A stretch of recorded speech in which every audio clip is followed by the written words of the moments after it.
मेरे प्यारे भाइयों एवं बहनों, आज मैं आप सबके लिए रविंद्रनाथ टैगोर जी की कहानी लेकर आई हूँ, जिसका शीर्षक है पत्नी का पत्र।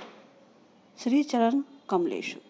आज हमारे विवाह को 15 वर्ष हो गए, लेकिन अभी तक मैंने कभी तुमको चिट्ठी नहीं लिखी। सदा तुम्हारे पास ही बनी रही, ना जाने कितनी बातें कहती सुनती रही, पर चिट्ठी लिखने लायक दूरी कभी नहीं मिली। आज मैं श्री क्षेत्र में तीर्थ करने आई हूँ। तुम अपने ऑफिस के काम में लगे हुए हो।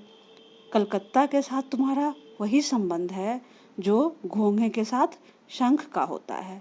वह तुम्हारे तन मन से चिपक गया है, इसलिए तुमने ऑफिस में छुट्टी की दरख्वास्त नहीं दी। विधाता को यही इच्छा थी। उन्होंने मेरी छुट्टी की दरख्वास्त मंजूर कर ली।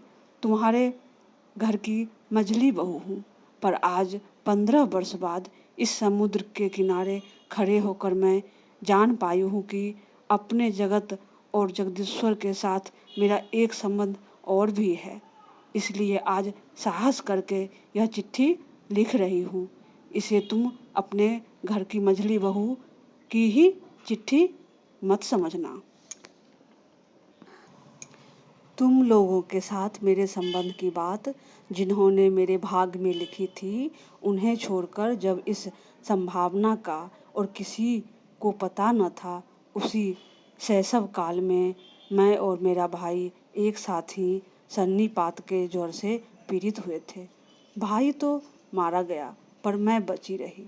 मोहल्ले की औरतें कहने लगी, मृणाल लड़की है ना, इसलिए बच गई। लड़का होती तो क्या भला बच सकती थी। चोरी की कला में यमराज निपुण हैं। उनकी नज़र कीमती चीज पर ही पड़ती है। मेरे भाग में मौत नहीं है। यही बात अच्छी तरह से समझाने के लिए मैं यह चिट्ठी लिखने बैठी हूँ। एक दिन जब दूर के रिश्ते में तुम्हारे मामा तुम्हारे मित्र नीरद को साथ लेकर कन्या देखने आए थे, तब मेरी आयु 12 वर्ष की थी। दुर्गम गांव में मेरा घर था, जहां दिन में भी सियार बोलते रहते। स्टेशन से 7 कोस तक छकरा गाड़ी में चलने के बाद बाकी 3 मील का कच्चा रास्ता पालकी में बैठकर पार करने के बाद हमारे गांव में पहुंचा जा सकता था। उस दिन तुम लोगों को कितनी हैरानी हुई, जिस पर हमारे पूर्वी बंगाल का भोजन मामा उस भोजन की हंसी उड़ाना आज भी नहीं भूलते। तुम्हारी माँ को एक ही जिद थी कि बड़ी बहू के रूप की कमी को मझली बहू के द्वारा पूरी करें, नहीं तो भला इतना कष्ट करके तुम लोग हमारे गांव क्यों आते। पीलिया या कीर्त उदरशूल और दुल्हन के लिए बंगाल प्रांत में खोज नहीं करनी पड़ती, वे स्वयं ही आकर घेर लेते हैं। छुराए नहीं छूटते। पिता की छाती धक धक करने लगी। माँ दुर्गा का नाम जपने लगी। शहर के देवता को गांव का पुजारी क्या देकर संतुष्ट करे। बेटी के रूप का भरोसा था, लेकिन स्वयं बेटी में उस रूप का कोई मूल्य नहीं होता। देखने आया हुआ व्यक्ति उसका जो मूल्य दे, वही उसका मूल्य होता है। इसलिए तो 1000 रूप गुण होने पर भी लड़कियों का संकोच किसी भी तरह दूर नहीं होता। सारे घर का यही नहीं, सारे मोहल्ले का यह आतंक मेरी छाती पर पत्थर की तरह जमकर बैठ गया। आकाश का सारा उजाला और संसार की समस्त शक्ति उस दिन मानो इस 12 वर्षीय ग्रामीण लड़की को 2 परीक्षकों की 2 जोड़ी आंखों के सामने कसकर पकड़ रखने के लिए चपरासीगिरी कर रही थी। मुझे कहीं छिपने की जगह न मिली। अपने करुण स्वर में संपूर्ण आकाश को कपाती हुई शहनाई बज उठी। मैं तुम लोगों के यहाँ आ पहुंची। मेरे सारे ऐबों का ब्यौरेवार हिसाब लगाकर गृहिणियों को यह स्वीकार करना पड़ा कि सब कुछ होते हुए भी मैं सुंदर जरूर हूँ। यह बात सुनते ही मेरी बड़ी जेठानी का चेहरा भारी हो गया। लेकिन सोचती हूँ, मुझे रूप की जरूरत ही क्या थी। रूप नामक वस्तु को अगर किसी त्रिपुंडी पंडित ने गंगा मिट्टी से गढ़ा हो तो उसका आदर हो, लेकिन उसे तो विधाता ने केवल अपने आनंद से निर्मित किया है, इसलिए तुम्हारे धर्म के संसार में उसका कोई मूल्य नहीं। मैं रूपवती हूँ, इस बात को भूलने में तुम्हें बहुत दिन नहीं लगी, लेकिन मुझ में बुद्धि भी है, यह बात तुम लोगों को पग पग पर याद करनी पड़ी। मेरी यह बुद्धि इतनी प्रकृत है कि तुम लोगों की घर गृहस्थी में इतना समय काट देने पर भी वह आज भी टिकी हुई है। मेरी इस बुद्धि से माँ बड़ी चिंतित रहती थी। नारी के लिए यह तो एक बला ही है। बाधाओं को मानकर चलना जिसका काम है, वह यदि बुद्धि को मानकर चलना चाहे तो ठोकर खा खाकर उसका सिर फूटेगा ही। लेकिन तुम ही बताओ मैं क्या करूं? तुम लोगों के घर की बहू को जितनी बुद्धि की जरूरत है, विधाता ने लापरवाही में मुझे उससे बहुत ज्यादा बुद्धि दे डाली है। अब मैं उसे लौटाऊं भी तो किसको? तुम लोग मुझे पुरखिन कहकर दिन रात गाली देते रहे और छब को कड़ी बात कहने से ही सांत्वना मिलती है, इसलिए मैंने उसको क्षमा कर दिया। मेरी एक बात तुम्हारी घर गृहस्थी से बाहर थी, जिसे तुम में से कोई नहीं जानता। मैं तुम सबसे छिपाकर कविता लिखा करती थी। वह भले ही कूड़ा करकट क्यों न हो, उस पर तुम्हारे अंतःपुर की दीवार न उठ सकी। वहीं मुझे मृत्यु मिलती थी, वहीं पर मैं रो पाती थी। मेरे भीतर तुम लोगों की मझली बहू के अतिरिक्त जो कुछ था, उसे तुम लोगों ने कभी पसंद नहीं किया, क्योंकि उसे तुम लोग पहचान भी न पाए। मैं कवि हूँ, यह बात 15 वर्ष में भी तुम लोगों की पकड़ में नहीं आई। तुम लोगों के घर की प्रथम स्मृतियों में मेरे मन में जो सबसे ज्यादा जगती रहती है, वह है तुम लोगों की गौशाला। अंतःपुर को जाने वाले जीने के बगल के कोठे में तुम लोगों की गौएं रहती है। सामने के आंगन को छोड़कर उनके हिलने डुलने के लिए और कोई जगह न थी। आंगन के कोने में गायों को भूसा देने के लिए काठ की नांद थी।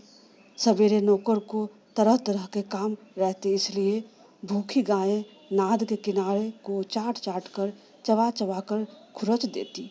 मेरा मन रोने लगता। मैं गवई गांव की बेटी जिस दिन पहली बार तुम्हारी घर में आई, उस दिन उस बड़े शहर के बीच मुझे वे 2 गायें और 3 बछड़े चिर परिचित आत्मीय जैसे जान पड़े। जितने दिन मैं रही, बहू रही, खुद न खाकर छिपा छिपा कर मैं उन्हें खिलाती रही। जब बड़ी हुई तब गौओं के प्रति मेरी प्रत्यक्ष ममता देखकर मेरे साथ हंसी मजाक का संबंध रखने वाले लोग मेरे गोत्र के बारे में संदेह प्रकट करते रहे। मेरी बेटी जन्मते ही मर गई। जाते समय उसने साथ चलने के लिए मुझे भी पुकारा था। अगर वह बची रहती तो मेरे जीवन में जो कुछ महान है, जो कुछ सत्य है, वह सब मुझे ला देती। तब मैं मझली बहू से एकदम माँ बन जाती। गृहस्थी में बंधी रहने पर भी माँ विश्व भर की माँ होती है, पर मुझे माँ होने की वेदना ही मिली, मातृत्व की मुक्ति प्राप्त नहीं हुई। मुझे याद है, अंग्रेज डॉक्टर को हमारे घर का भीतरी भाग देखकर बड़ा आश्चर्य हुआ था और बच्चा घर देखकर नाराज होकर उसने डांट फटकार भी लगाई थी। सदर में तो तुम लोगों का छोटा सा बाग है, कमरे में भी साज श्रृंगार की कोई कमी नहीं, पर भीतर का भाग मानो पश्मीने के काम की उल्टी परत हो। वहाँ न कोई लज्जा है, न सौंदर्य, न श्रृंगार। उजाला वहाँ टिमटिमाता रहता है, हवा चोर की भांति प्रवेश करती है। आंगन का कूड़ा करकट हटने का नाम नहीं लेता। फर्श और दीवार पर कालीमा अक्षय बनकर विराजती है। लेकिन डॉक्टर ने एक भूल की थी। उसने सोचा था कि शायद इससे हमको रात दिन दुख होता होगा। बात बिल्कुल उल्टी है। अनादर नाम की चीज राख की तरह होती है। वह शायद भीतर ही भीतर आग को बनाए रहती है, लेकिन ऊपर से उसके ताप को प्रकट नहीं होने देती। जब आत्मसम्मान घट जाता है तब अनादर में अन्याय भी नहीं दिखाई देता, इसलिए उसकी पीड़ा नहीं होती। यही कारण है कि नारी दुख का अनुभव करने में ही लज्जा पाती है। इसलिए मैं कहती हूँ, अगर तुम लोगों की व्यवस्था यही है कि नारी को दुख पाना ही होगा, तो फिर जहाँ तक संभव हो उसे अनादर में रखना ही ठीक है। आदर से दुख की व्यथा और बढ़ जाती है। तुम मुझे चाहे कैसे रखते रहे, मुझे दुख है यह बात कभी मेरे ख्याल में भी न आई। जच्चा घर में जब सिर पर मौत मंडराने लगी थी, तब भी मुझे कोई डर नहीं लगा। हमारा जीवन ही क्या है कि मौत से डरना पड़े। जिनके प्राणों को आदर और यत्न से कसकर बांध लिया गया हो, मरने में उन्हीं को कष्ट होता है। उस दिन अगर यमराज मुझे घसीटने लगते तो मैं उसी तरह उखड़ आती जिस तरह पोली जमीन से घास बड़ी आसानी से जड़ समेत खिंच आती है। बंगाल की बेटी तो बात बात में मरना चाहती है, लेकिन इस तरह मरने में कौन सी बहादुरी है। हम लोगों के लिए मरना इतना आसान है कि मरते लज्जा आती है। मेरी बेटी संध्या तारा की तरह क्षण भर के लिए उदित होकर अस्त हो गई। मैं फिर से अपने दैनिक कामों में और गाय बछड़ों में लग गई। उसी तरह मेरा जीवन आखिर तक जैसे तैसे कट जाता। आज तुम्हें यह चिट्ठी लिखने की जरूरत न पड़ती, लेकिन कभी कभी हवा एक मामूली सा बीज उड़ाकर ले जाती है और पक्के दालान में पीपल का अंकुर फूट उठता है और होते होते उसी से लकड़ी पत्थर की छाती विदीर्ण होने लग जाती है।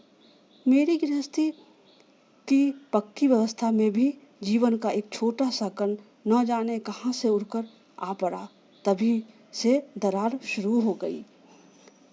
जब विधवा माँ की मृत्यु के बाद मेरी बड़ी जेठानी की बहन बिंदु ने अपने चचेरे भाइयों के अत्याचार के मारे एक दिन हमारे घर में अपनी दीदी के पास आश्रय लिया था, तब तुम लोगों ने सोचा था यह कहाँ की बला आ गई। आग लगे मेरे स्वभाव को, करती भी क्या। देखा तुम लोग सब मन ही मन खींच उठे हो, इसलिए उस निराश्रित लड़की को घेर कर मेरा संपूर्ण मन एकाएक जैसे कमर बांधकर खड़ा हो गया हो। पराये घर में पराये लोगों की अनिच्छा होते हुए भी आश्रय लेना कितना बड़ा अपमान है। यह वह अपमान भी जिसे विवश होकर स्वीकार करना पड़ा हो, उसे क्या धक्का देकर एक कोने में डाल दिया जाता है। बाद में मैंने अपनी बड़ी जेठानी की दशा देखी। उन्होंने अपनी गहरी संवेदना के कारण ही बहन को अपने पास बुलाया था, लेकिन जब उन्होंने देखा कि इसमें पति की इच्छा नहीं है, तो उन्होंने ऐसा भाव दिखाना शुरू किया मानो उन पर कोई बड़ी बला आ पड़ी हो, मानो अगर वह किसी तरह दूर हो सके तो जान बचे। उन्हें इतना साहस न हुआ कि वे अपनी अनाथ बहन के प्रति खुले मन से स्नेह प्रकट कर सके। वे पतिव्रता थी। उनका यह संकट देखकर मेरा मन और भी दुखी हो उठा। मैंने देखा बड़ी जेठानी ने खासतौर से सबको दिखा दिखाकर बिंदु के खाने पहनने की ऐसी रद्दी व्यवस्था की और उसे घर में इस तरह नौकरानियों के से काम सौंप दिए कि मुझे दुख ही नहीं लज्जा भी हुई। मैं सबके सामने इस बात को प्रमाणित करने में लगी रहती थी कि हमारी गृहस्थी को बिंदु बहुत सस्ते दामों में मिल गई है, ढेरों काम करती है, फिर भी खर्च की दृष्टि से बेहतर सस्ती है। मेरी बड़ी जेठानी के पितृवंश में कुल के अलावा और कोई बड़ी चीज न थी, न रूप था न धन। किस तरह मेरे ससुर के पैरों पड़ने पर तुम लोगों के घर में उनका ब्याह हुआ था, यह बात तुम अच्छी तरह जानते हो। वे सदा यही सोचती रही कि उनका विवाह तुम्हारे वंश के प्रति बड़ा भारी अपराध था, इसलिए वे सब बातों में अपने आप को भरसक दूर रखकर अपने को छोटा मानकर तुम्हारे घर में बहुत ही थोड़ी जगह में सिमट कर रहती थी। आगे की कहानी सुनने के लिए आप सबको अगले भाग का इंतज़ार करना पड़ेगा। कहानी सुनने के लिए बहुत बहुत धन्यवाद।